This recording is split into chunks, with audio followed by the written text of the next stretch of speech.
The morning sun cast long shadows across the Europol headquarters in The Hague when the encrypted message arrived at 09:47 CET. Operation Nightfall compromised. Agent Wilson presumed KIA. Cell proceeds to final phase. What the intelligence community didn't know was that Farrah Wilson wasn't dead. She was 200 meters underground in an abandoned metro tunnel, bleeding from a head wound, but very much alive. And she just overheard the most devastating conversation of her career. In 72 hours, 6 major European cities would be hit simultaneously. The intelligence agencies had no idea it was coming. Every asset they'd placed was either dead or compromised. Every lead had gone cold. Every option had been exhausted, except one.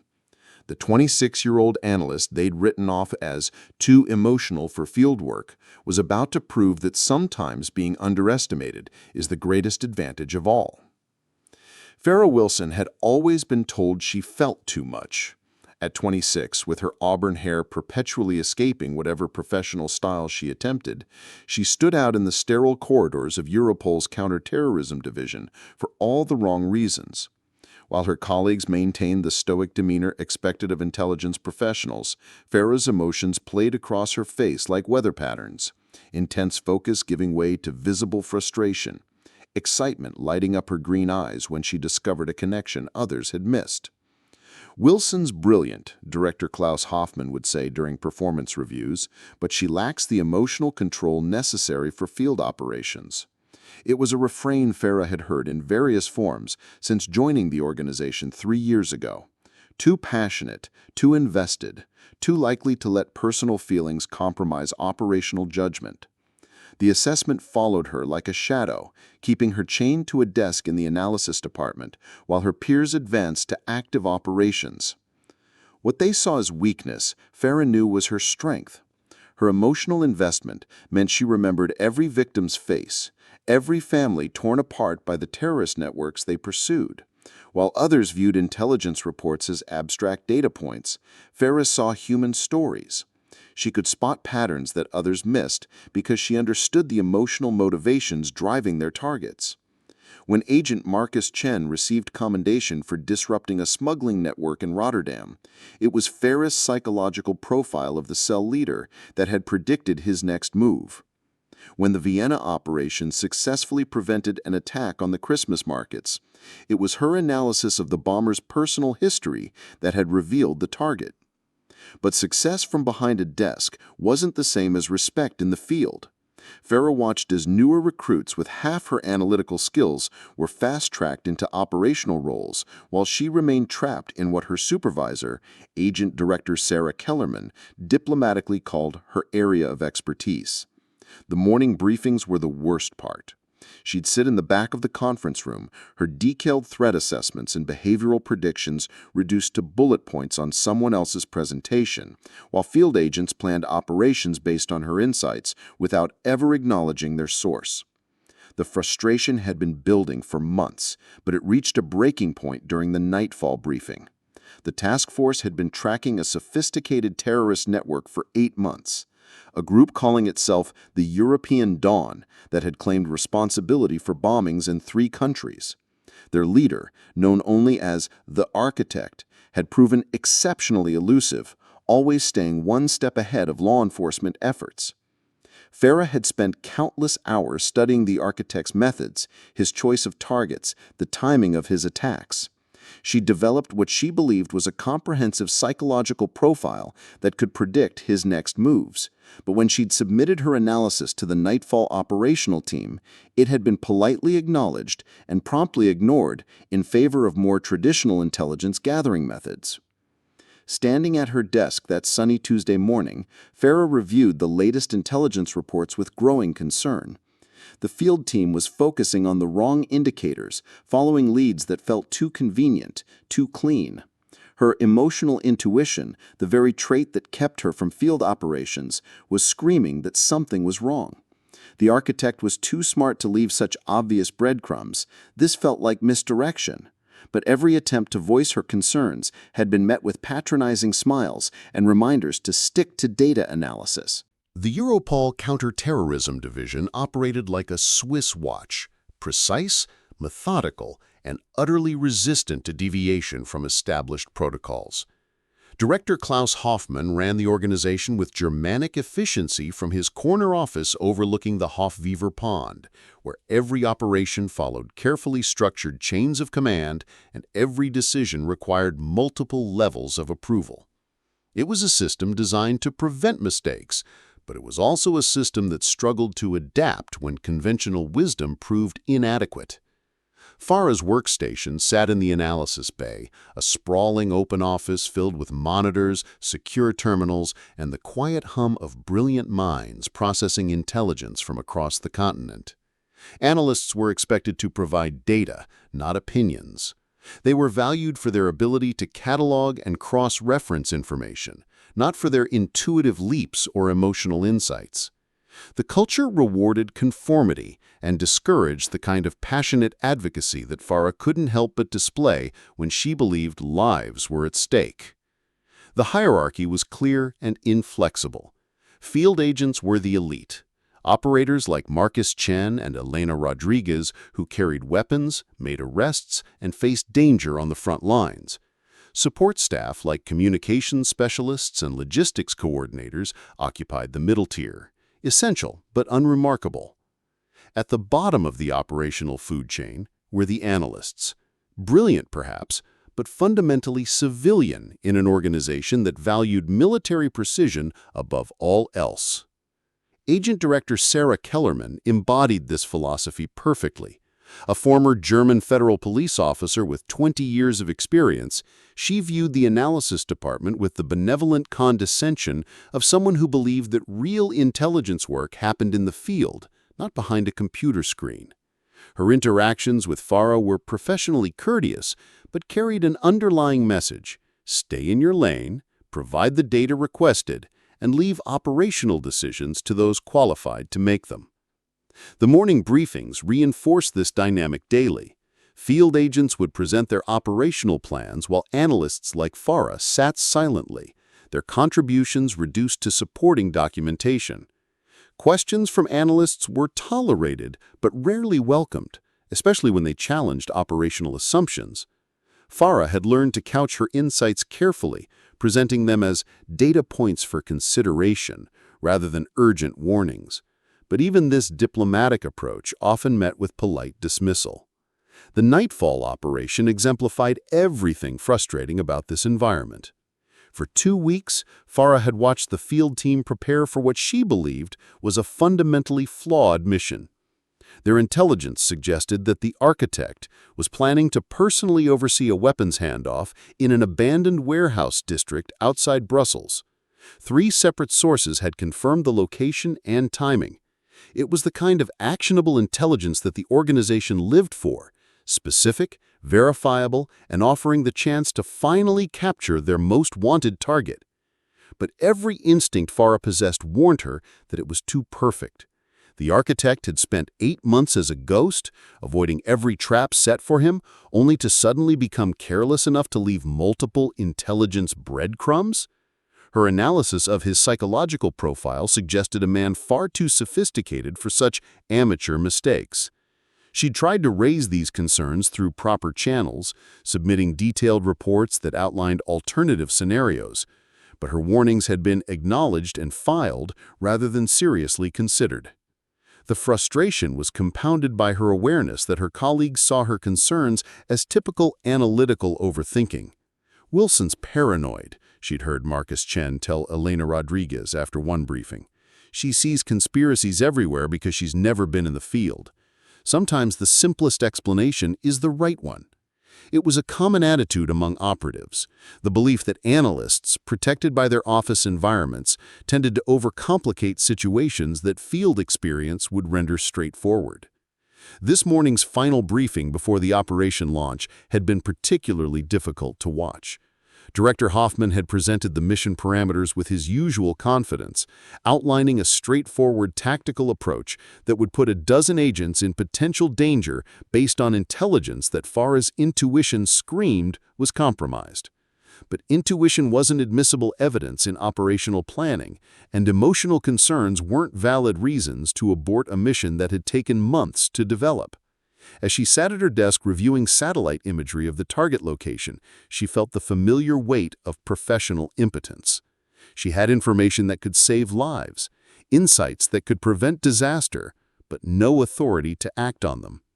The system that employed her had created a perfect trap. Her value lay in her analytical abilities, but those same abilities were only considered valid when they supported predetermined conclusions. When her analysis suggested that everything they thought they knew was wrong, she became not an asset, but a liability, someone whose emotional investment compromised her professional judgment. What her colleagues didn't know was that Farrah Wilson had been preparing for a moment like this for over 2 years. While they saw her as merely an analyst chained to a desk, she had been systematically developing skills that far exceeded her official job requirements. Every evening after her shift ended, every weekend when the building was quiet, every vacation day she'd claimed for personal time, all of it had been devoted to becoming something more than what Europol expected her to be. The transformation had begun during her first year with the organization, when she'd watched a counterterrorism operation fail because the field team hadn't understood the cultural nuances of their target. The suspect had escaped through a network of safe houses that were obvious to anyone familiar with the immigrant community's social structure, but invisible to agents who saw only addresses and surveillance photos. That failure had cost 3 months of investigation and allowed a bomb maker to disappear into the underground networks of European cities. Farrah had realized then that effective intelligence work required more than academic knowledge. It demanded deep cultural understanding, linguistic skills, and the kind of intuitive grasp of human behavior that couldn't be taught in training academies. So she'd begun her own education, studying Arabic and Turkish in evening classes, spending her weekends in the immigrant neighborhoods of The Hague, learning to read the social dynamics that traditional surveillance missed. Her linguistic abilities had developed rapidly. Within 18 months, she was fluent enough to understand intercepted communications that required translation delays for other analysts. She could catch nuances in dialect that revealed geographic origins, identify speakers' educational backgrounds from their vocabulary choices, and detect deception patterns that were invisible to those working through interpreters. But these skills remained largely invisible to her supervisors, who saw only her official certifications and assigned duties. Physical preparation had been equally methodical. The gym at Europol headquarters was equipped for basic fitness maintenance, but Farrah had supplemented it with intensive training at private facilities throughout the city.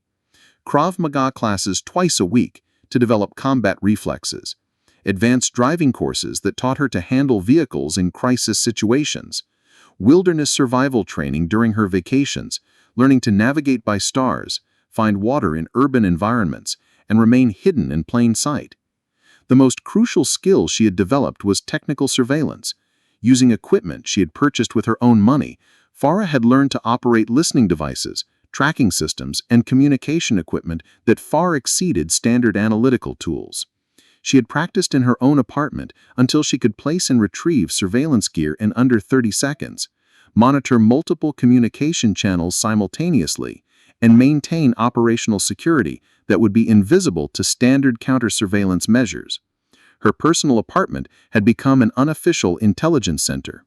Hidden behind false panels and concealed within everyday objects, she had assembled resources that would have impressed professional operators: high-resolution cameras with telephoto lenses, encrypted communication devices, detailed maps of every major European city, marked with safe houses, emergency medical supplies, and enough cash in multiple currencies to operate independently for weeks without leaving electronic traces. The psychological preparation had been the most difficult aspect of her transformation. Farrah had forced herself to study the mindset of people who operated outside legal boundaries, not because she intended to become a criminal, but because she understood that stopping sophisticated terrorists required thinking like them. She had read everything available about successful intelligence operations, paying special attention to cases where individual agents had prevented disasters through unauthorized actions. What she'd discovered was that the most effective intelligence operatives shared certain characteristics. They were willing to accept personal risk for larger objectives. They could operate independently when systems failed, and they possessed what psychologists called moral courage, the ability to act on ethical principles even when those actions violated institutional authority. She had tested these principles during smaller incidents over the past year. When she had suspected that a financial analyst in the Rotterdam office was leaking information to criminal networks, she had conducted her own investigation rather than reporting her suspicions through official channels. Her unauthorized surveillance had gathered evidence that led to the analyst's arrest, but the official report had credited her success to routine analytical review rather than acknowledging her independent initiative. Similarly, when she had identified inconsistencies in visa applications that suggested human trafficking operations, she had tracked the patterns through databases she wasn't officially authorized to access. Her discoveries had disrupted 2 smuggling networks, but the commendations had gone to the field agents who'd acted on her intelligence rather than to the analyst who had uncovered it. These experiences had taught her that the system could benefit from unauthorized actions while simultaneously punishing the people who took them. She had learned to be content with results rather than recognition, to find satisfaction in lives saved rather than careers advanced. But they'd also taught her that when systems failed, individual preparation and courage might be the only thing standing between civilization and catastrophe. Now, watching the intelligence reports that suggested the architect was manipulating Europol into another deadly trap, Farrah understood that all her hidden preparation had been leading to this moment. Her linguistic skills would help her understand communications that others might miss. Her technical abilities would allow her to gather intelligence independently. Her physical training would keep her alive if the situation turned violent, and her psychological preparation would give her the moral courage to act when the people around her chose institutional loyalty over human lives. But preparation, no matter how thorough, couldn't eliminate risk. What she was contemplating would end her career, possibly result in criminal prosecution, and could fail spectacularly if her analysis proved incorrect. The question was whether she trusted her own judgment enough to bet everything on insights that her professional colleagues had repeatedly dismissed. Looking at her reflection in her apartment window as the sun set over the Hague, Farrah saw not the emotional analyst her supervisors described, but someone who'd spent 2 years becoming exactly what this situation required: an intelligence operative capable of working alone, thinking independently, and accepting whatever consequences came from choosing human lives over institutional approval. The morning briefing on Thursday began like every other operational meeting Farrah had attended during her 3 years with Europol.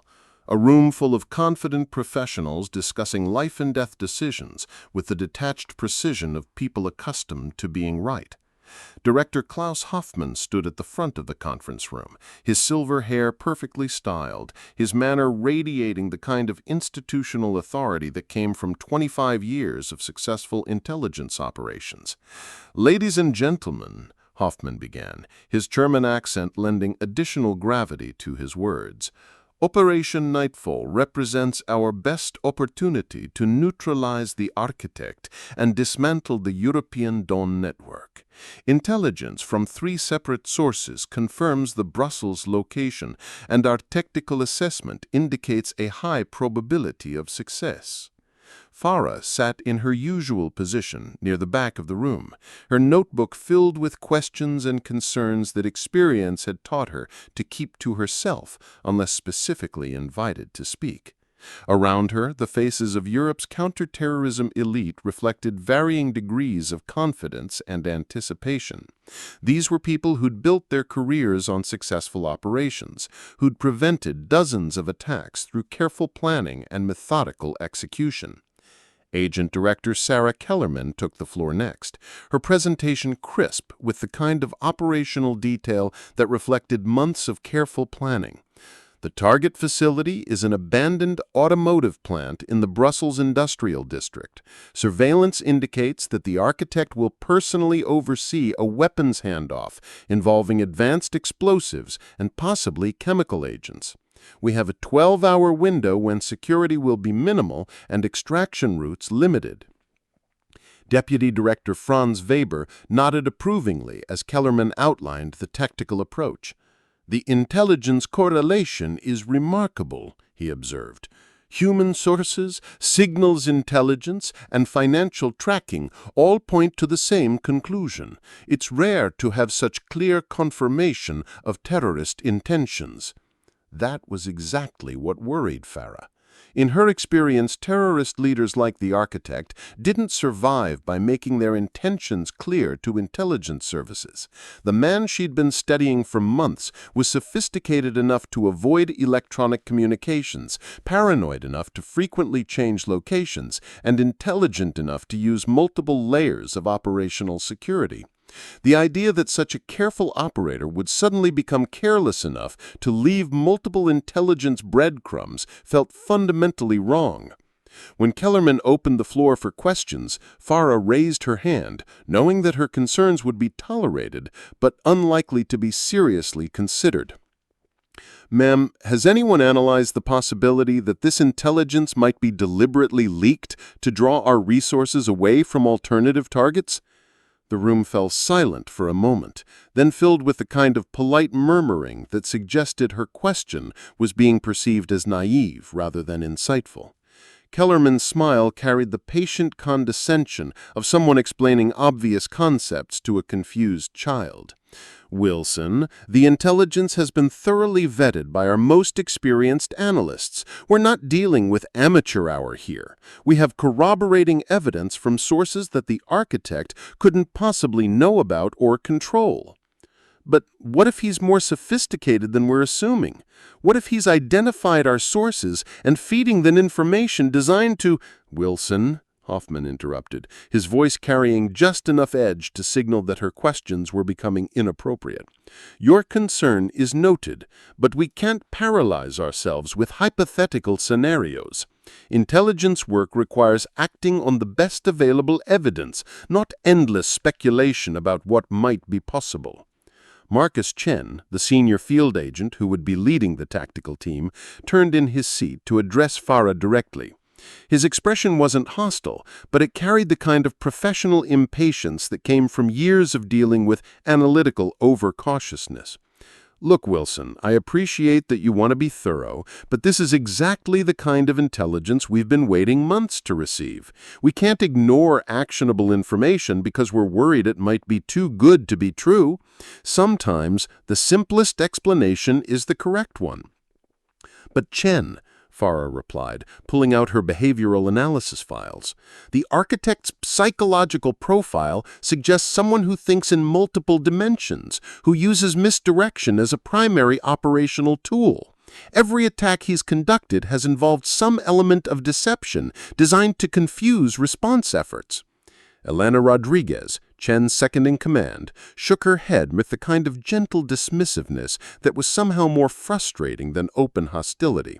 "Wilson, you've built an entire theory based on assumptions about someone you've never met, never observed directly, never interviewed. We're making decisions based on real intelligence from real sources, not psychological speculation." Farrah felt the familiar frustration of being dismissed, not because her analysis was wrong, but because her methodology didn't fit conventional intelligence paradigms. Her emotional investment in understanding terrorist psychology was being reframed as analytical weakness, her intuitive insights dismissed as professional speculation. Weber leaned forward, his expression reflecting the kind of bureaucratic concern that preceded formal reprimands. "Wilson, this pattern of questioning every operational decision is becoming problematic. Your job is to provide analytical support, not to second-guess experienced field operatives who understand the realities of tactical situations." I'm not questioning their competence, Farrah said, her voice tight with controlled frustration. I'm questioning whether the intelligence we're acting on accurately represents the architect's actual intentions. Hoffman's patience had clearly reached its limit. Wilson, you seem to believe that your theoretical analysis outweighs the collective judgment of everyone else in this room. That kind of intellectual arrogance is exactly why analysts sometimes struggle with operational realities. The accusation hit Farrah like a physical blow. Intellectual arrogance. The phrase would follow her through performance reviews, colleague conversations, and career advancement discussions. In one sentence, Hoffman had reframed her analytical insights as character flaws, her dedication as professional dysfunction.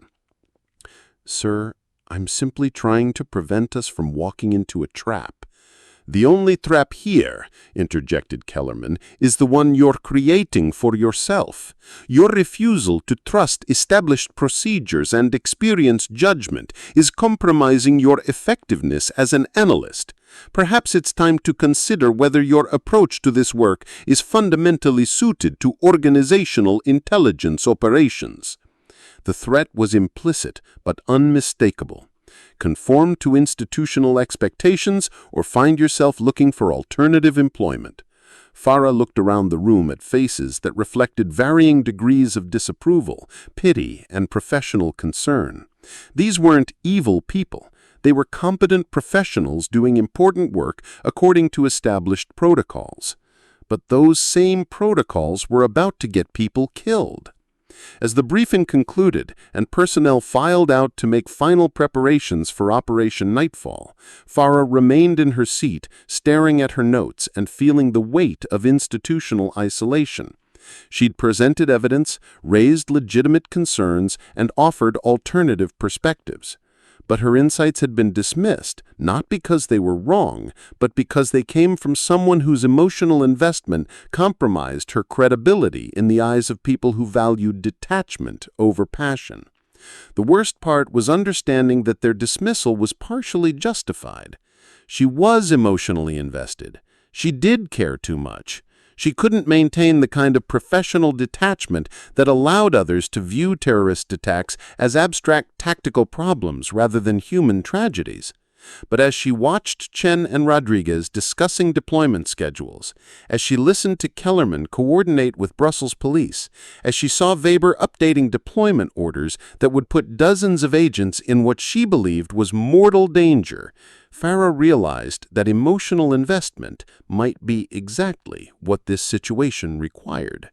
Sometimes, caring too much was the only thing that prevented caring too little from becoming fatal.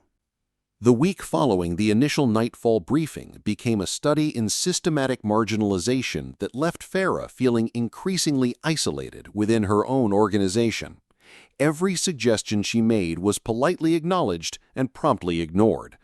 Every concern she raised was reframed as evidence of analytical overthinking.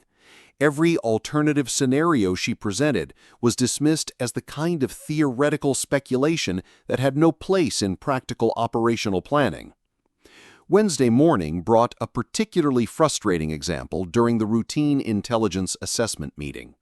Farrah had spent her personal time analyzing financial transactions associated with shell companies that had been linked to European Dawn activities.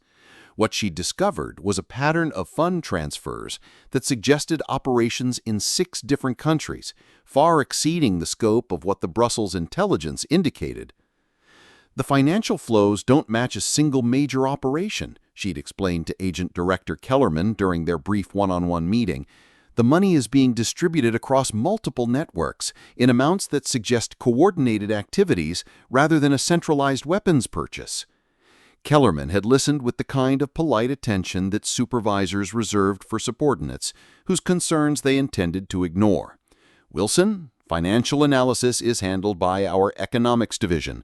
Your job is behavioral assessment and threat prioritization, not accounting investigations. But the behavioral implications are that you're exceeding your area of expertise again, Kellerman had interrupted. Focus on what you're trained for and let other specialists handle their own domains. The dismissal stung, not just because it was professionally limiting, but because it demonstrated how the organizational structure prevented analysts from seeing connections that crossed departmental boundaries. The financial patterns Farrah had identified suggested something far more sophisticated than a simple weapons handoff, but pointing this out was characterized as mission creep rather than thorough analysis. Thursday brought an even more frustrating incident during the operational security briefing. Chen had been discussing communication protocols for the Brussels operation when Farrah noticed that their proposed frequency selections could be monitored using commercially available equipment that European Dawn had demonstrated access to in previous operations. "Agent Chen," she'd said during the question period, "the communication plan assumes that our tactical frequencies won't be intercepted, but the architect has demonstrated sophisticated signals intelligence capabilities in at least 3 previous operations." Chen's response had been delivered with the kind of patient condescension that field agents often used when dealing with desk-bound analysts. "Wilson, we're using encrypted, frequency-hopping radios that are specifically designed to prevent interception. Your concerns might be valid if we were dealing with amateur terrorists, but this is professional-grade equipment." "But what if they've anticipated our equipment choices and prepared countermeasures?" Farrah had pressed. "What if they're using our communication protocols to track our positions?" "Wilson, that level of paranoia makes operational planning impossible. We have to trust our equipment and procedures, or we'd never be able to conduct any operations at all." The word paranoia had echoed through the room like an accusation. Farrah realized that her pattern of questioning operational assumptions was being pathologized rather than evaluated. Her analytical thoroughness was being reframed as psychological dysfunction, her professional caution dismissed as neurotic anxiety. Friday's intelligence update meeting had provided the most frustrating example of institutional blindness. Satellite imagery from the Brussels target area showed vehicle movements that didn't match the patterns associated with weapon storage or transfer operations. Instead of equipment trucks and security vehicles, the facility showed signs of recent cleanup activities and minimal actual occupancy. The thermal imaging suggests that the building has been largely empty for at least 2 weeks. That's inconsistent with intelligence indicating active weapon storage and an imminent transfer operation. Senior analyst Peter Voss, who supervised satellite intelligence interpretation, had reviewed her findings with the kind of professional skepticism that suggested he was looking for errors rather than insights. "Wilson, thermal imaging can be affected by dozens of variables: weather patterns, building materials, heating systems that have been turned off. Drawing operational conclusions from thermal anomalies requires expertise in building engineering, not behavioral psychology. But combined with financial patterns and communication intercepts, combined with speculation and theory," Voss corrected. "Wilson, you're trying to build a conspiracy theory out of routine intelligence anomalies. That's not analysis, that's creative writing." The accusation of conspiracy theorizing had been particularly damaging because it struck at the heart of analytical credibility. In intelligence work, being labeled a conspiracy theorist was professional death. It meant that your insights would be dismissed regardless of their accuracy, that your concerns would be attributed to psychological instability rather than professional competence. By the weekend, Farrah found herself effectively isolated within her own department. Colleagues who had previously valued her insights were now maintaining professional distance, unwilling to be associated with someone whose analytical judgment was being questioned by senior leadership. Coffee conversations became noticeably stilted when she joined them. Meeting invitations began arriving less frequently.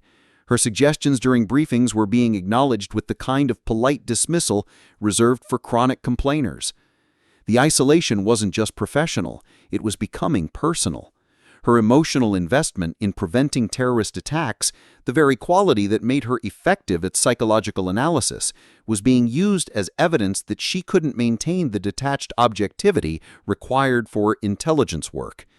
The fact that she cared deeply about preventing civilian casualties was being reframed as a character flaw that compromised her analytical reliability.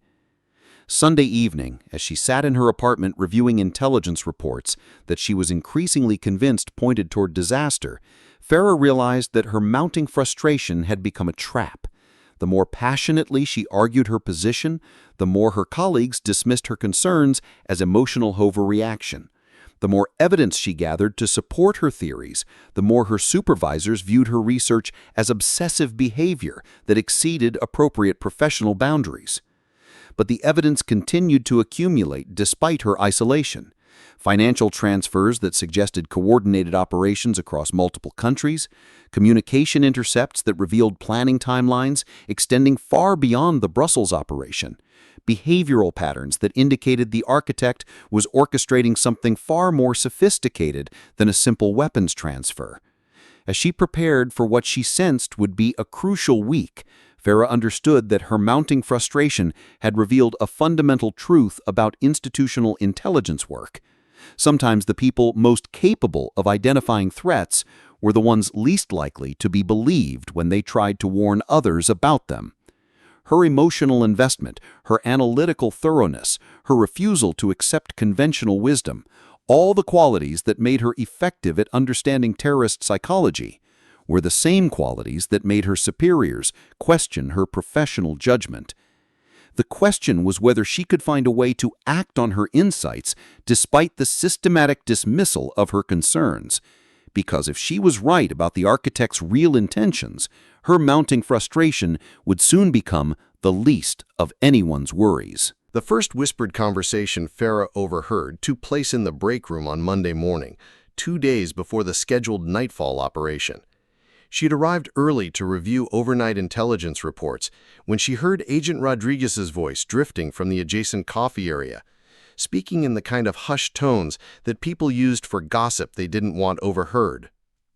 "I'm just saying, Wilson's been asking a lot of questions about operations that aren't really her business," Rodriguez was telling someone Farrah couldn't see. "Yesterday, she was asking about tactical communication frequencies. Last week, it was financial analysis outside her clearance level. It makes you wonder what she's really after." "What do you mean?" came a voice Farrah recognized as belonging to Thomas Mueller, a junior analyst from the Germany desk. "I mean, why is someone in behavioral analysis so interested in operational details? She's supposed to be studying terrorist psychology, not questioning every tactical decision we make. It's like she thinks she knows better than people with decades of field experience."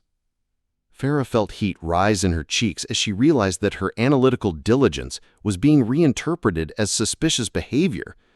The thorough research that she'd always considered essential to understanding terrorist networks was being viewed as inappropriate curiosity about matters outside her assigned responsibilities. The conversation continued as Farrah sat frozen at her workstation, afraid that moving would reveal her presence and confirm the eavesdropping that her colleagues were apparently already suspicious about. Kellerman mentioned that Wilson's been accessing databases that aren't really part of her analytical brief. Financial records, communication intercepts, even some operational planning documents. It's all technically within her clearance level, but not really relevant to psychological profiling work. "That's what I'm talking about," Rodriguez replied. "It's like she's conducting her own private investigation instead of focusing on her assigned duties. Makes you wonder if she's got some kind of agenda we don't know about." The word agenda hit Farrah like a physical blow. Her dedication to preventing terrorist attacks was being reframed as potential disloyalty. Her analytical thoroughness reimagined as possible misconduct.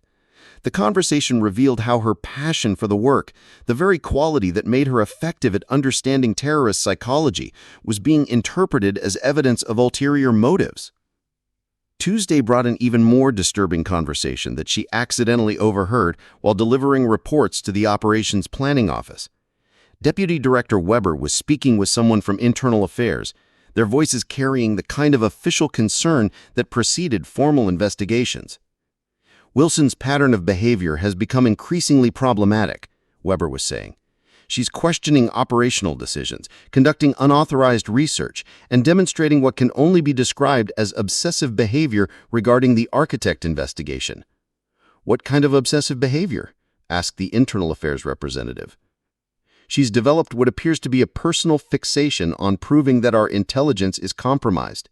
Every briefing, every meeting, every conversation seems to circle back to her theory that we're being manipulated. It's textbook analytical paranoia. She's so invested in her own theories that she can't accept evidence that contradicts them. Farrah realized that her attempts to warn colleagues about potential deception were being pathologized as mental health issues rather than evaluated as legitimate analytical concerns. Her emotional investment in preventing disaster was being reinterpreted as psychological instability that compromised her professional judgment. The whispering campaign reached its peak Wednesday morning when she discovered that her access to certain intelligence databases had been quietly restricted. The limitations weren't dramatic enough to prevent her from doing her assigned work, but they effectively cut her off from the information streams that had allowed her to identify connections between seemingly unrelated terrorist activities. When she questioned the restrictions during her weekly supervision meeting with Kellerman, the explanation was delivered with the kind of bureaucratic reasonableness that made objections seem unreasonable. Wilson, the access limitations are part of a broader security review that's being conducted across all departments. We're ensuring that personnel only have access to information directly relevant to their specific duties. It's not personal, it's institutional policy. But some of my analytical work requires cross-referencing information from multiple sources. How can I assess terrorist behavioral patterns if I can't access the financial and operational data that explains their motivations? You can request specific information through appropriate channels when it's relevant to assigned projects. The new system prevents the kind of unfocused research that can lead to analytical confusion and conspiracy theorizing. There was that phrase again, conspiracy theorizing. Farrah realized that her supervisors had developed a narrative that explained away all of her concerns by attributing them to psychological dysfunction rather than analytical insight. Her warnings about potential deception were being dismissed as paranoid delusions. Her research into terrorist networks reframed as obsessive behavior that exceeded appropriate professional boundaries. The whispering campaign reached its peak Thursday afternoon when she overheard senior analyst Voss speaking with Director Hoffman outside the conference room where final Nightfall preparations were being conducted. "I'm concerned that Wilson's emotional state is affecting her analytical judgment," Voss was saying. "She's become increasingly agitated about intelligence that doesn't support her theories, and she's been making statements that suggest she believes we're all incompetent or compromised." "What kind of statements?" asked Hoffman. "She told Rodriguez yesterday that we were walking into an obvious trap and that our operational planning was exactly what the architect wanted us to do. That kind of accusatory language suggests someone who's lost confidence in institutional competence and may be developing persecution fantasies." Farrah felt sick as she realized how her warnings were being interpreted. Her attempts to prevent operational disaster were being viewed as attacks on her colleagues' competence, her insights dismissed as symptoms of deteriorating mental health. "Has she made any specific threats or indicated any intention to interfere with operations?" Hoffman inquired. "Not directly, but her pattern of behavior suggests someone who might take unauthorized action if she believes we're ignoring her warnings. I recommend psychological evaluation and possibly administrative leave until her emotional state stabilizes." As she walked back to her workstation, Farrah understood that the whispered doubts had created a perfect trap. Any attempt to defend herself would be viewed as evidence of the defensive behavior that her supervisors expected from someone with compromised judgment. Any continued warnings about the architect would be attributed to obsessive thinking rather than analytical insight. Any emotional response to being marginalized would be seen as proof that she was too unstable for intelligence work. The whispers had effectively neutralized her ability to influence operations while maintaining the appearance of professional concern for her well-being. Her colleagues genuinely believed they were protecting both the organization and Farrah herself by limiting her involvement in decisions that her deteriorating emotional state made her unfit to participate in. But the architect's plan was still proceeding toward what she was convinced would be catastrophic success, and she was running out of time to prevent it through official channels. The question was whether she could find unofficial channels that would take her warning seriously, or whether she would have to accept that her insights would die with her career. The summons to Director Hoffman's office came at 14:30. delivered by his assistant with the kind of formal politeness that suggested this wasn't a casual meeting. Farrah knocked on the heavy oak door, her stomach tight with anticipation. She'd been expecting this conversation since her increasingly vocal objections to the Nightfall operation had reached the upper levels of command. "Enter," came Hoffman's clipped voice. Farrah stepped into the spacious office to find herself facing not just the director, but also Agent Director Kellerman and Deputy Director Franz Weber from Internal Affairs. The presence of Weber immediately told her this wasn't about operational concerns. This was about her behavior, her attitude, her failure to stay within prescribed boundaries. "Wilson," Hoffman began, his pale blue eyes studying her with the intensity of a man accustomed to reading people for deception. "Sit down. We need to discuss your recent concerns regarding Operation Nightfall." The pause before concerns carried the weight of disapproval, as if her analytical insights were nothing more than workplace complaints. Farrah took the chair facing the three senior officers, her hands clasped in her lap to prevent them from betraying her nervousness. "Sir, if this is about my reports on the intelligence inconsistencies, I stand by my analysis. The behavioral patterns don't match the architect's established methodology." "That's exactly what this is about," Kellerman interjected, her voice carrying the sharp edge of someone whose patience had been exhausted. "Wilson, you've submitted 14 separate reports in the past 2 weeks, each one questioning the operational foundation of a mission that has been months in planning. Your job is to analyze the data provided to you, not to second-guess operational decisions made by people with decades of field experience." Weber leaned forward, consulting a file that Farrah assumed contained her complete professional history.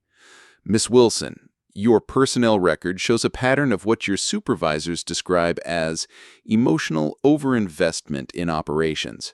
You've been counseled multiple times about maintaining appropriate analytical distance from your work. This situation with Nightfall appears to represent an escalation of that behavioral pattern." "With respect, sir," Farrah replied, her voice steady despite the frustration building in her chest, "emotional investment in preventing terrorist attacks shouldn't be considered a character flaw. My analysis of the architect's psychological profile suggests that this intelligence is designed to lure us into a trap. The timing, the convenient multiple sources, the sudden departure from his established patterns, it's all wrong." Hoffman's expression hardened. "Wilson, you are an analyst. A very good one, I'll grant you, but an analyst nonetheless. You have never conducted a field operation, never faced an armed terrorist, never had to make life or death decisions in real time. Your role is to process information, not to make operational judgments about how that information should be acted upon. But sir, if the information is compromised, enough!" Hoffman's voice cut through her objection like a blade. "This is exactly what I'm talking about. You've decided that your theoretical analysis outweighs the collective judgment of experienced field operatives and intelligence professionals. That kind of arrogance is not just unprofessional, it's dangerous." Kellerman opened her own file, revealing what appeared to be a formal disciplinary action. "Wilson, we've reviewed your performance over the past year. Your analytical work is exemplary when you stay within your assigned parameters. However, your tendency to exceed your authority, to pursue unauthorized research, and to challenge operational decisions has become problematic." Farrah felt a chill run down her spine. "Unauthorized research? I've been working to protect our people." "You've been working outside your clearance level," Weber replied, "accessing databases you weren't assigned to, requesting information that falls outside your analytical brief, conducting what amounts to independent intelligence gathering. That behavior raises serious questions about your judgment and your respect for security protocols." The accusation hit her like a physical blow. Everything she'd done had been motivated by a desire to save lives, to prevent the disaster she could see coming. But now her dedication was being reframed as insubordination, her insights dismissed as the paranoid fantasies of someone who didn't understand how real intelligence work functioned. Hoffman picked up a formal document from his desk. Wilson, effective immediately, you are being restricted to Level 2 analytical duties only. You will not access operational intelligence regarding Nightfall or any other active operations without explicit authorization from Agent Director Kellerman. You will not submit unsolicited analytical reports or engage in research outside your assigned parameters. Any further violations of these restrictions will result in suspension pending a full security review. The words hit her like hammer blows. Level 2 duties meant basic data entry, catalog maintenance, and routine background checks.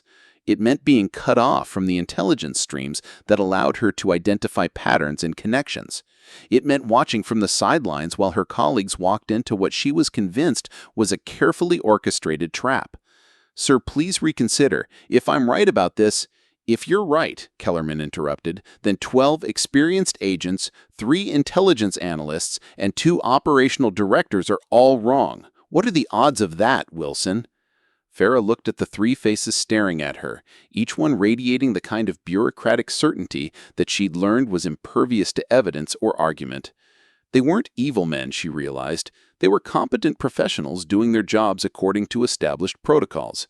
But those same protocols were about to get people killed. "I understand," she said quietly, accepting the formal restriction order from Hoffman's outstretched hand. "Will that be all?" "That will be all," Hoffman confirmed. "Wilson, I hope you understand that this isn't personal. Your skills are valuable to this organization, but they need to be applied within appropriate boundaries. Learn to trust the system, and the system will trust you."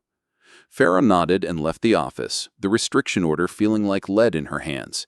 As she walked back to her workstation, she realized she had just been given a choice, but not the one her superiors intended. She could accept their judgment, limit herself to the narrow role they'd defined for her, and watch as the Nightfall operation proceeded toward what she believed would be a disaster. Or she could find another way to protect the people who no longer trusted her, to protect them.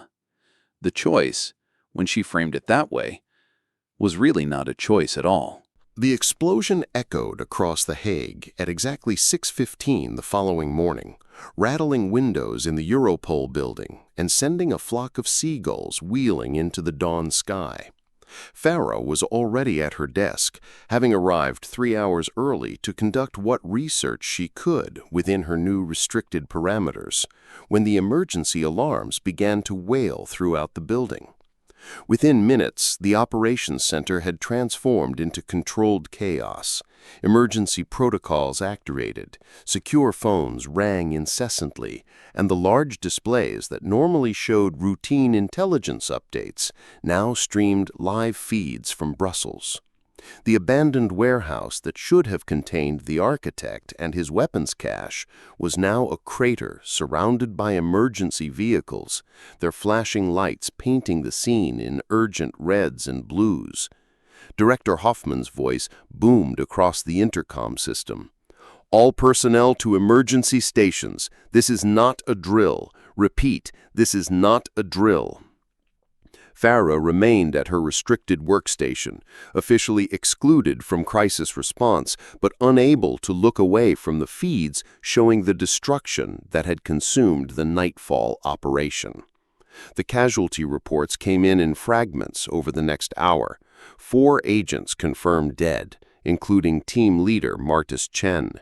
3 more critically injured and in emergency surgery. 2 still unaccounted for, possibly buried in the rubble. The careful tactical operation had become a massacre, exactly as Farrah's discarded analysis had predicted. But the explosion was only the beginning. At 8:30, encrypted communications intercepted by signals intelligence revealed the true scope of the disaster. The Brussels operation hadn't been the architect's target. It had been his diversion.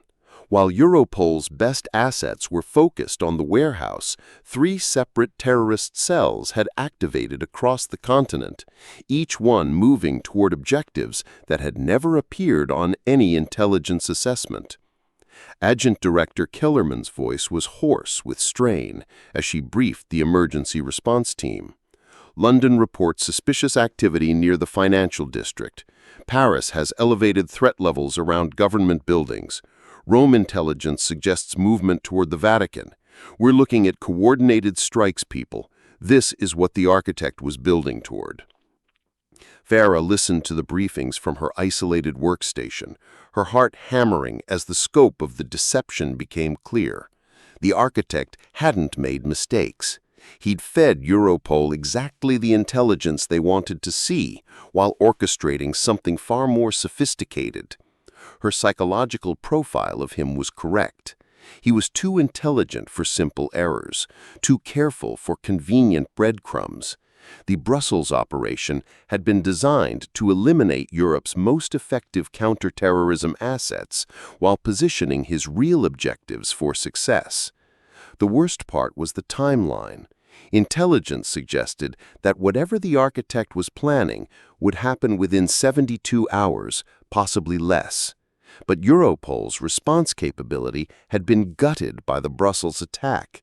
Their best field agents were dead or hospitalized, their intelligence assets had been compromised or eliminated, and their operational leadership was struggling to understand an enemy who had outmaneuvered them completely. At 10:45, the situation deteriorated further when Deputy Director Weber announced that preliminary analysis of the Brussels site suggested the presence of military-grade explosives that could only have been obtained through highly sophisticated supply networks. We're not dealing with a terrorist cell. We're dealing with something approaching a military operation, possibly state-sponsored, definitely well-funded, and expertly coordinated. Farrah found herself thinking about the research she'd been conducting in violation of her restrictions, the patterns she'd identified in terrorist financing, the connections she'd traced between seemingly unrelated incidents across multiple countries. If she was right, the architect wasn't just planning attacks on London, Paris, and Rome. He was orchestrating something that would simultaneously strike at the economic, political, and religious centers of European civilization. But her warnings had been dismissed, her access restricted, and her credibility destroyed by her own superiors. The very people who needed her insights most had systematically isolated her from the intelligence that could save lives. The breaking point came during the 12 o'clock briefing when Director Hoffman announced that all available resources would be deployed to London, Paris, and Rome based on current intelligence indicators. We're spread thin, he admitted, but we have to respond to the threats we can identify. All leave is canceled. All non-essential personnel are to report for support duties. Farrah raised her hand, knowing that her restriction order technically prohibited her from speaking during operational briefings, but unable to remain silent. "Sir, what if those aren't the real targets?" The room fell silent. Hoffman's face flushed with anger. "Wilson, you are not authorized to participate in operational discussions." "But sir, the pattern analysis suggests that you should be suspended," Kellerman interrupted sharply. "You've already demonstrated that your judgment cannot be trusted." Farrah looked around the room at faces that reflected varying degrees of anger, pity, and dismissal. These were good people, dedicated professionals who were about to deploy their remaining resources to the wrong locations while the architect executed the real phase of his plan. Her emotional investment, the very trait that had gotten her restricted from operations, was screaming that they were being manipulated again. "Sir, please," she said, her voice carrying the desperation she could no longer hide. "Give me 5 minutes to explain what I think is really happening." Hoffman's expression was glacial. "Wilson, report to your quarters immediately. Consider yourself confined pending a full disciplinary review. Security will escort you from the building."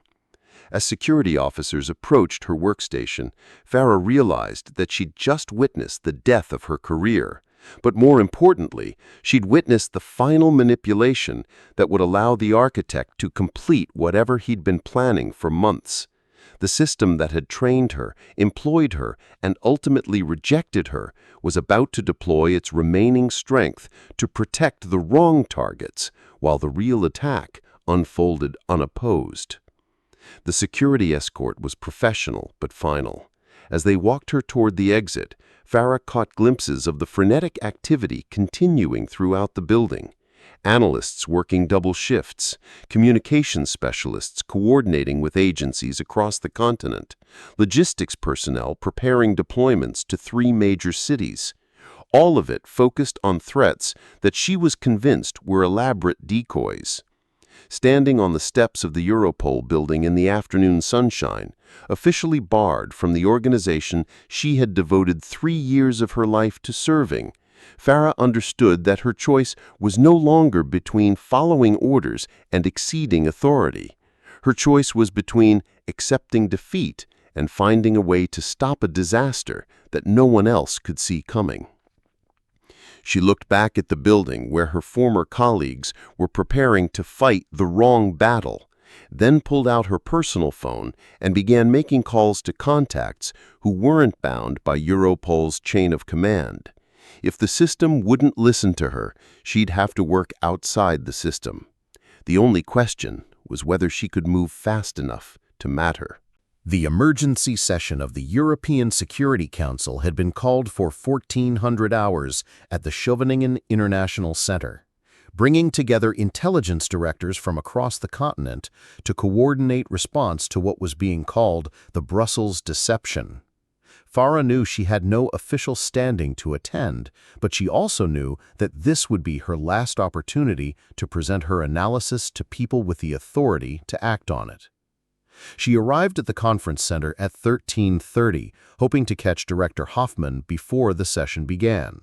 Her unofficial suspension meant that her security credentials were still technically active, a bureaucratic oversight that she intended to exploit for as long as possible. The lobby buzzed with the controlled urgency of Europe's intelligence elite, men and women whose decisions would determine whether the architect's final phase succeeded or failed. Hoffman emerged from an elevator surrounded by his senior staff, including Kellerman and Weber, their faces grim with the weight of the Brussels casualties and the mounting pressure to prevent further attacks. Farrah intercepted them near the conference room entrance, her heart pounding, but her voice steady. "Director Hoffman, I need 2 minutes of your time. I have information about the architect's real targets." The entire group stopped, and Farrah found herself the focus of 8 pairs of eyes that ranged from annoyed to incredulous. Hoffman's face flushed with anger. "Wilson, what the hell are you doing here? You're confined to quarters pending disciplinary action." "Sir, with respect, people are going to die if you don't listen to me." Farrah pulled out a folder containing her unauthorized research, intelligence connections she'd mapped despite her restricted access, financial patterns she'd traced through back-channel sources, psychological profiles that painted a very different picture of the architect's true objectives. French intelligence director Catherine Moreau had been listening from nearby and now approached the group, her expression curious rather than dismissive. "What kind of patterns are you seeing, Miss Wilson?" Before Farrah could respond, Hoffman cut her off with a sharp gesture. "Director Moreau, this woman is not an authorized participant in this briefing. She's been restricted from operational duties due to persistent insubordination and questionable judgment." "But if she's identified inconsistencies," Moreau began. "She's identified nothing that our professional analysts have not already considered," Weber interrupted. "Wilson's tendency to see conspiracies where none exists is exactly why she's been removed from active operations. Gentlemen, ladies, we cannot allow personal theories to distract from evidence-based response." Farrah felt the familiar frustration of being dismissed based on perceptions rather than evidence, but she pressed forward. "Sir, the financial flows I've traced suggest coordination between networks that have never previously collaborated. The timing of asset movements across multiple countries indicates planning that goes back at least 6 months. This isn't a terrorist cell. It's something approaching a military operation." "And how exactly did you access financial intelligence while under operational restrictions?" Weber asked, his voice carrying the tone of someone who'd just identified prosecutable misconduct. The question hung in the air like smoke from an explosion. Farrah realized that admitting to her unauthorized research would not only destroy any chance of being heard, but would likely result in criminal charges for violating security protocols. But staying silent would mean watching the architect's plan succeed while Europe's security apparatus chased shadows. I used publicly available sources and contacts from my previous financial analysis work, she said carefully, knowing that the explanation was technically true but inadequate to explain the depth of her intelligence. Hoffman's expression shifted from anger to something approaching pity. Wilson, you're describing exactly the kind of amateur intelligence gathering that gets people killed. You've taken disconnected pieces of public information, applied your own theoretical framework, and convinced yourself that you've uncovered a conspiracy that professional analysts have missed. That's not investigation, that's paranoia. The Brussels attack killed 4 of our people. 3 more are fighting for their lives in hospital. We don't have time to indulge theories based on unauthorized research and emotional hunches. Farrah looked at the faces surrounding her, each reflecting the kind of professional certainty that had led to the Brussels disaster. These weren't incompetent people. They were skilled intelligence professionals working within a system that valued established procedures over intuitive leaps. But that same system was about to fail again, and the cost would be measured in lives. Sir, if you deploy to London, Paris, and Rome based on current intelligence, you'll be protecting empty targets while the architect strikes somewhere else. The pattern is identical to Brussels. Convenient intelligence leading us exactly where he wants us to go. Enough, Hoffman declared, signaling to security personnel who had been watching the exchange. Wilson, you are now officially trespassing on secured premises. These officers will escort you from the building, and formal charges will be filed for violation of security protocols. As 2 security guards approached, Director Moreau stepped forward one final time. Klaus, what if she's right? What if we're walking into another trap? Hoffman turned to his French counterpart with the kind of diplomatic patience that barely concealed professional irritation. Catherine, if we start making operational decisions based on the unauthorized theories of suspended analysts, we'll have chaos instead of intelligence coordination. Wilson's emotional investment in proving her theories correct has compromised her analytical judgment. My emotional investment is in preventing terrorist attacks, Farrah said as the security guards flanked her. Give me 12 hours to prove what I'm saying. If I'm wrong, prosecute me for everything I've done. But if I'm right, and you ignore this warning, how many more people will die? The question echoed through the lobby as the security escort began moving her to the exit. Behind her, she could hear the intelligence directors filing into their conference room, their conversation turning to deployment schedules and resource allocation for London, Paris, and Rome. Standing outside the conference center in the late afternoon sun, officially barred from her career and facing criminal prosecution, Farrah understood that her offer had been heard and rejected. The system she had devoted her professional life to serving had concluded that her insights were worthless, her methods unprofessional, and her warnings the product of paranoid delusion. But the architect's final phase was still coming, still undetected, still unopposed, and now she was the only person in a position to stop it. The only question was whether she had the courage to act alone. Farrah sat in her small apartment in the Hague's Burenhoek district, surrounded by 3 years' worth of intelligence files, personal research, and analysis that no one in authority would consider. The afternoon sun streamed through her windows, casting long shadows across maps, photographs, and connection charts that covered every available surface. Her laptop displayed multiple windows, news feeds from Brussels, encrypted communication channels she wasn't supposed to have access to, and financial databases that painted a picture too terrifying to ignore. The official intelligence assessment predicted attacks on London, Paris, and Rome within 48 hours, but Farrah's analysis suggested something far more sophisticated: a coordinated strike on 6 civilian nuclear facilities across Europe, timed to create maximum contamination and panic during a period when security resources were focused elsewhere. It was ambitious to the point of seeming impossible, but that was exactly what made it perfect camouflage. Her phone buzzed with a text from her sister Emma in Manchester. "Saw the news about Brussels. Are you safe? Mom's worried sick." Farrah stared at the message, thinking about the conversation she'd had with Emma just 2 months ago about possibly leaving intelligence work for something less stressful. "You cared too much. It's eating you alive." At the time, Farrah had defended her passion as necessary dedication. Now she wondered if her sister had been right. The weight of isolation pressed down on her like a physical force. Every contact she tried to reach had either been unavailable or professionally obligated to avoid someone under investigation for security violations. Her former colleagues saw her as a cautionary tale, a talented analyst whose emotional investment had compromised her judgment. Her superiors viewed her as a liability, whose warnings were more dangerous than the threats they addressed. But the evidence kept mounting. Financial transfers that coincided with nuclear facility maintenance schedules, personnel changes at 6 facilities across 4 countries, all involving security contractors with connections to shell companies that led back to networks the architect had used before. Satellite imagery showing unusual activity at remote locations that could serve as staging areas for coordinated attacks.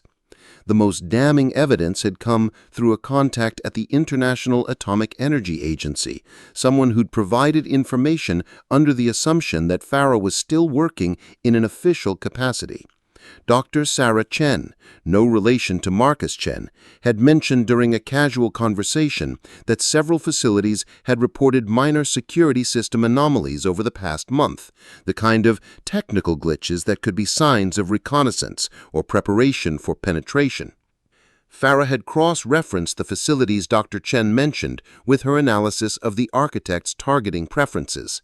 The pattern was unmistakable.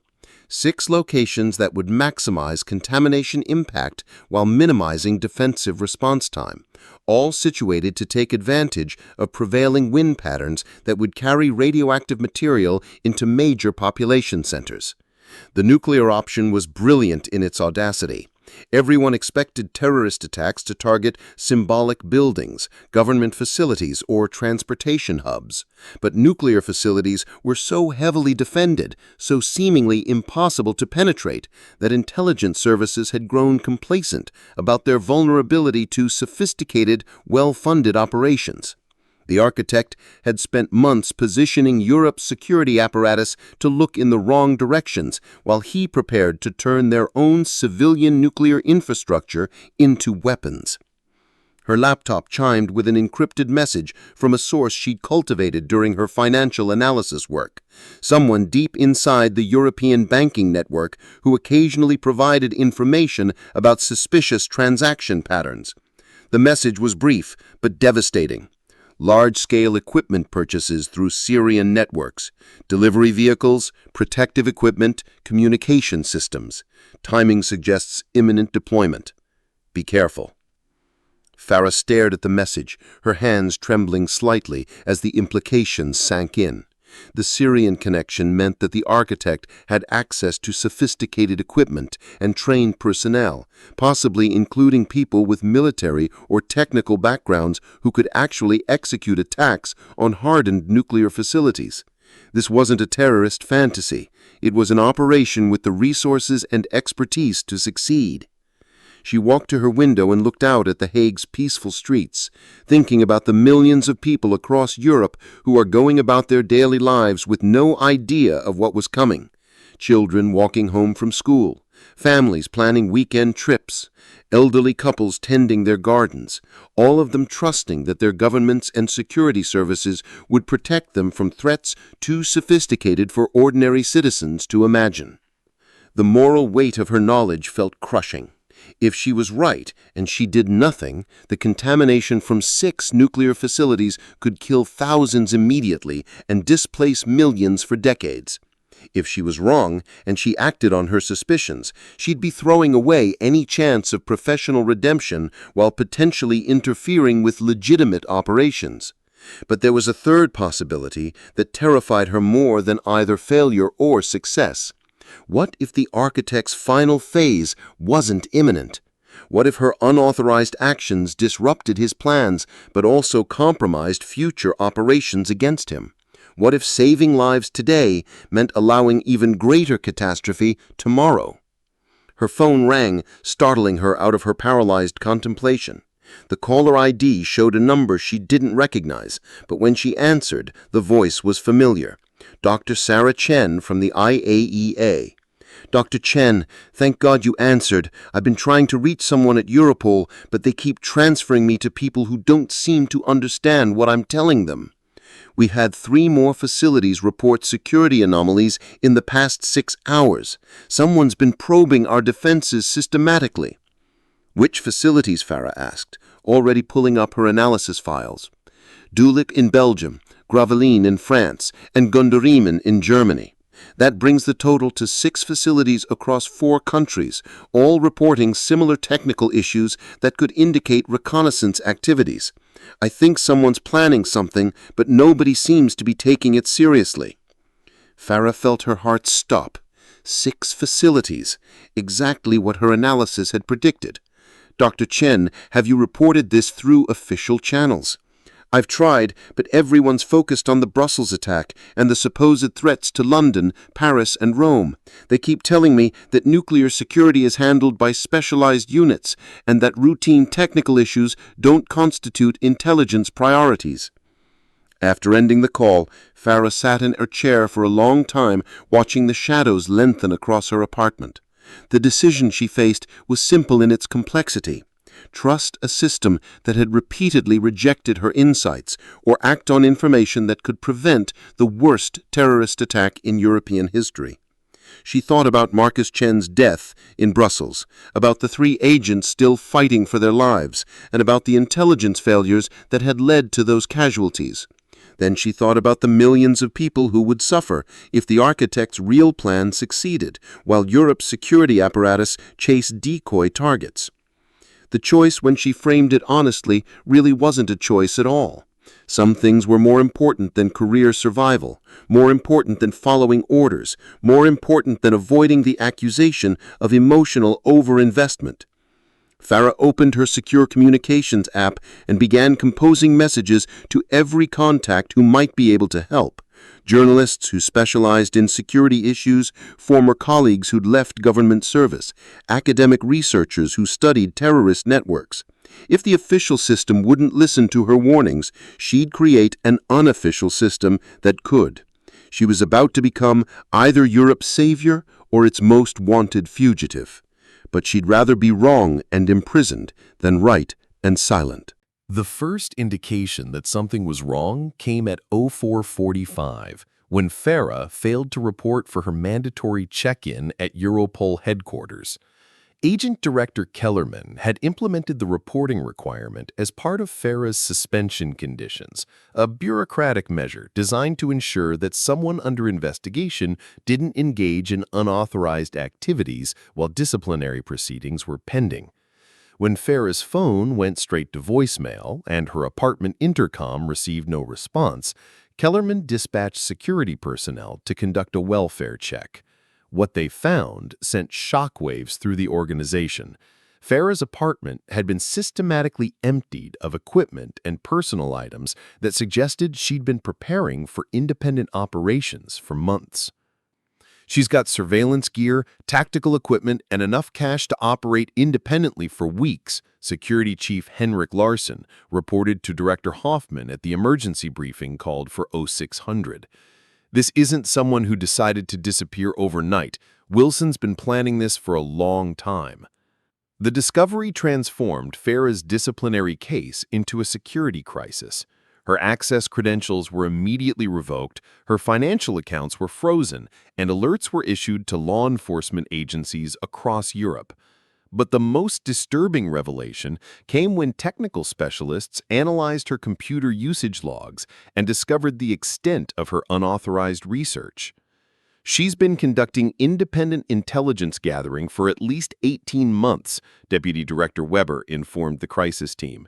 database access outside her clearance level, financial transaction analysis, even reconnaissance activities at sensitive facilities. We're not dealing with a rogue analyst. We're dealing with someone who's been operating like an independent intelligence agent within our organization. The implications were staggering. If Farrah had been compromised by hostile intelligence services, she'd had access to some of Europe's most sensitive counterterrorism operations. If she'd suffered some kind of psychological breakdown, she might attempt to interfere with ongoing operations based on delusions about terrorist threats that existed only in her mind. Director Hoffman convened an emergency session with representatives from internal security, criminal investigation, and psychological services. Ladies and gentlemen, we have a suspended analyst with extensive intelligence access who has disappeared hours before a critical counterterrorism operation. I need options, and I need them immediately. Dr. Maria Santos, the organization's senior clinical consultant, reviewed Farrah's personnel file with the kind of clinical detachment that made her assessments particularly unsettling. Wilson's pattern of behavior over the past 6 months indicates increasing paranoia, obsessive thinking, and resistance to authority. Her fixation on the architect suggests possible delusional thinking, and her unauthorized activities indicate a complete break from institutional loyalty. "What's her likely course of action?" Weber asked. "Based on her psychological profile and recent behavior, I'd expect her to attempt some kind of intervention in Operation Nightfall. She's convinced that we're making a catastrophic mistake, and people with her psychological profile often resort to dramatic actions to save organizations they believe are acting against their own interests." The assessment painted Farrah as a dangerous individual whose mental health issues made her unpredictable and potentially violent.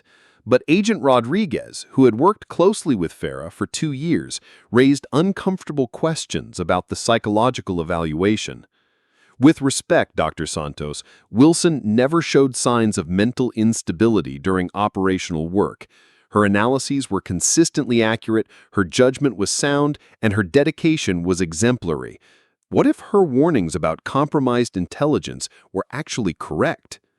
The suggestion sent a chill through the room.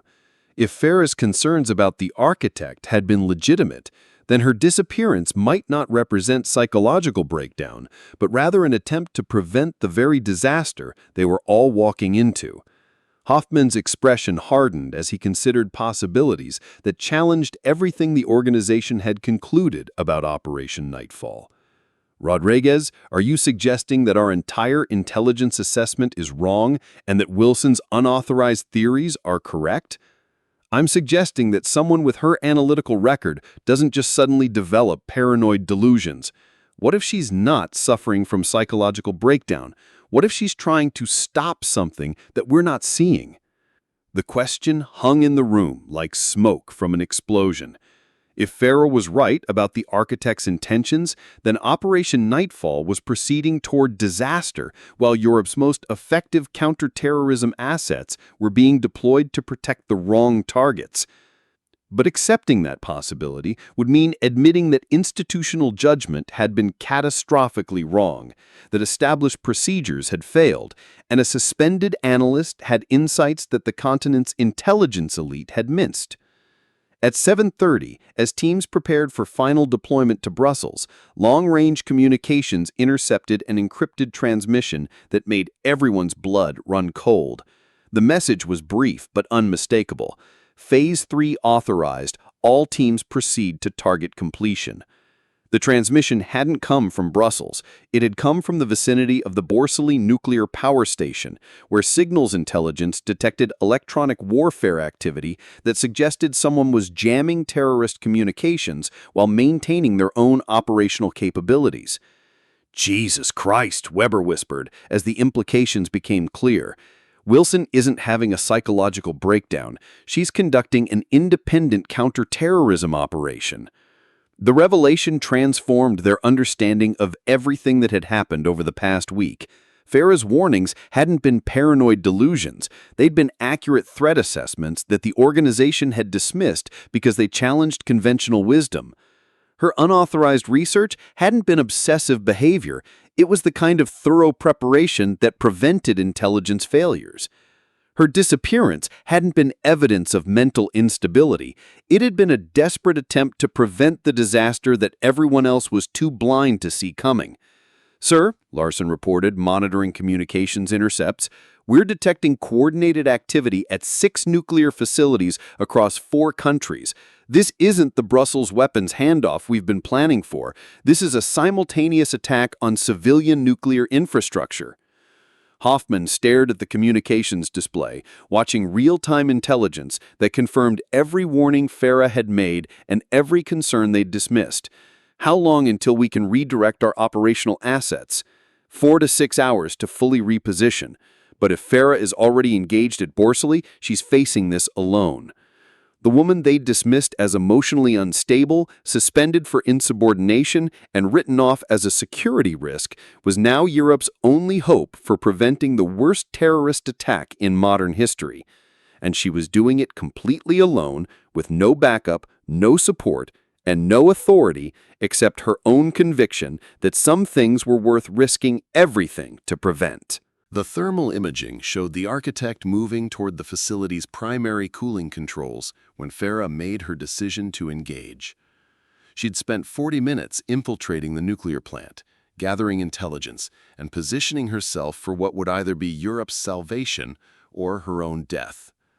Now, watching the terrorist leader prepare to trigger radioactive releases at 6 facilities simultaneously, she understood that hesitation would mean catastrophe. Her first action was to activate the emergency containment protocols that would seal the facility's critical systems, buying time while making it impossible for the terrorists to escape quickly. The massive steel doors that protected the reactor areas began sliding shut with hydraulic precision, their movement accompanied by alarms that echoed throughout the complex. The architect's team responded with military efficiency, taking defensive positions and attempting to re-establish communication with their external coordinators. But Farrah's jamming equipment was designed specifically for this scenario, and her knowledge of the facility's layout gave her advantages that no amount of tactical training could overcome. She moved through maintenance corridors that didn't appear on standard facility blueprints, using service elevators and utility passages that allowed her to emerge behind terrorist positions while remaining invisible to their defensive preparations. Her first target was the electronics specialist, who'd been connecting the release mechanisms to the cooling systems. Without him, the other terrorists would be unable to complete their technical objectives. The engagement was swift and decisive. Farrah's close combat training, developed over 2 years of intensive preparation, allowed her to neutralize the electronics specialist before he could alert his colleagues.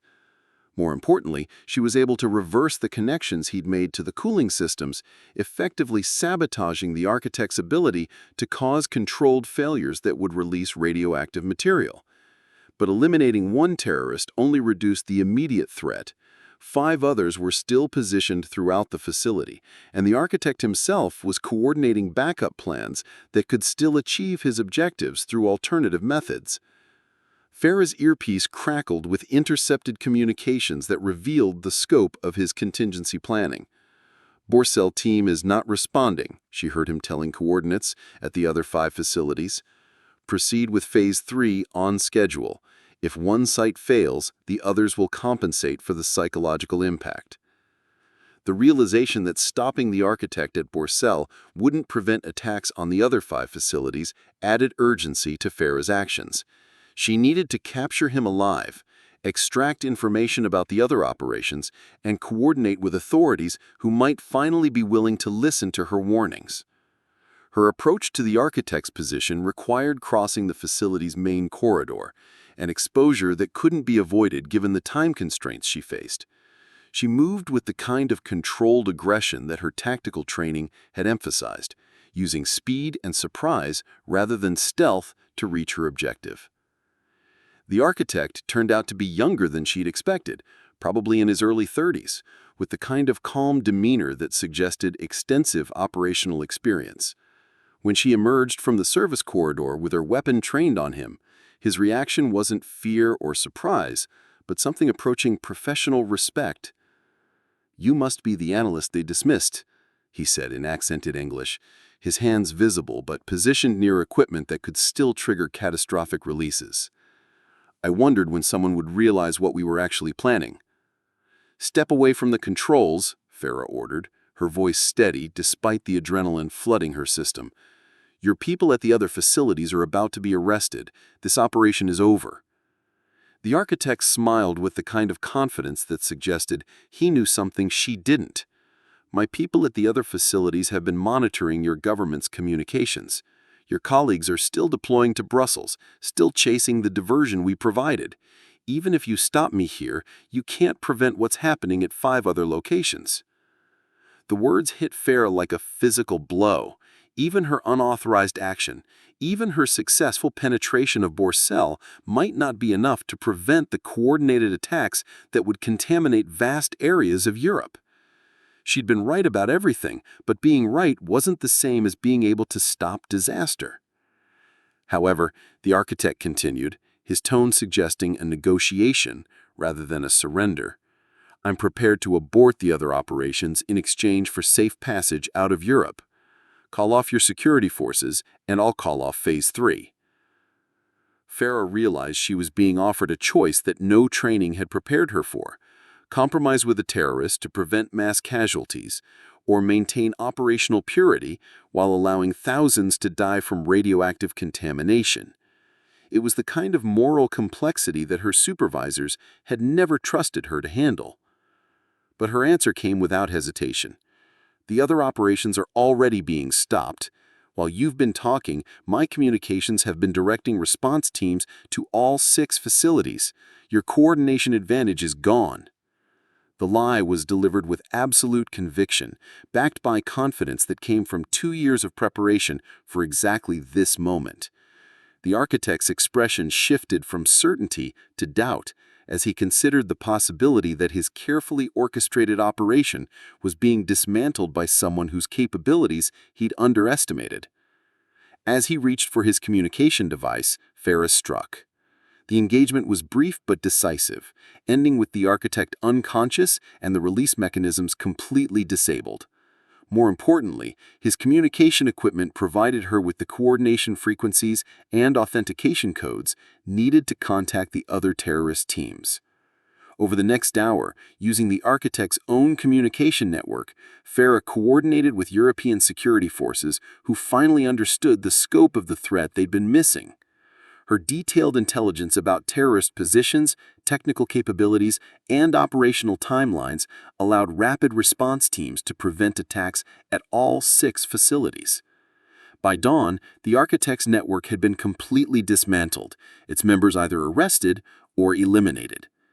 The coordinated attack that could have contaminated half of Europe had been stopped by a suspended analyst whose warnings had been dismissed as emotional paranoia.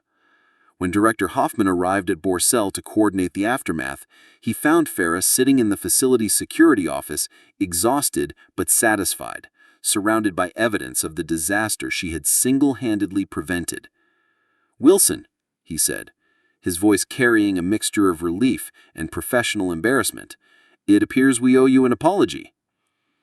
Farrah looked up at the man who had suspended her for insubordination, who had dismissed her warnings as conspiracy theories, who had nearly allowed the worst terrorist attack in European history because institutional wisdom was more comfortable than analytical truth. "Sir," she replied quietly, "you don't owe me an apology. You owe one to every person who would have suffered from radioactive contamination while your best people were chasing shadows in Brussels." 6 months later, Farrah Wilson stood before the European Parliament, receiving the highest civilian honor for preventing terrorist attacks. But more importantly, she had been appointed to head a new joint intelligence unit designed to identify threats that traditional analysis might miss. Her first official action was to establish protocols ensuring that warnings from emotional analysts would be given the same consideration as reports from detached professionals. Because sometimes the people who cared too much were the ones who cared just enough to save everyone else.